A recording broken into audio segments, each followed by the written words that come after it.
ভিডিওতে দেখা যায় এ সময় আসিফ নজরুল বলছেন, আপনি গায়ে হাত দিচ্ছেন কেন? এভাবে কথা বলতে পারেন না। আপনি অনেক খারাপভাবে কথা বলছেন, খারাপ ব্যবহার করছেন। আপনাদের ল্যাঙ্গুয়েজ এমন কেন?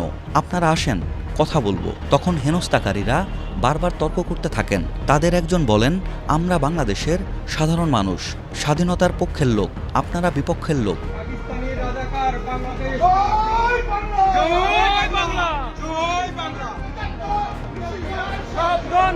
এরপর আসিফ নজরুল বিমানবন্দরের ভেতরে ঢুকে যান। হেনস্থাকারীরা তখনও তার পিছু নেন। পাকিস্তানি রাজাকার, বাংলাদেশ সরকার, জয় বাংলা, জয় বঙ্গবন্ধু বলে স্লোগান দিতে থাকেন। এই ঘটনায় সুইজারল্যান্ডের বেশ কয়েকটি সূত্র নিশ্চিত করেছে, বিমানবন্দরে আইন উপদেষ্টাকে হেনস্থাকারীরা আওয়ামী লীগের সমর্থক। সেখানে সুইজারল্যান্ড আওয়ামী লীগের সভাপতি নজরুল ইসলাম জমাদার ও সাধারণ সম্পাদক শ্যামল খান উপস্থিত ছিলেন।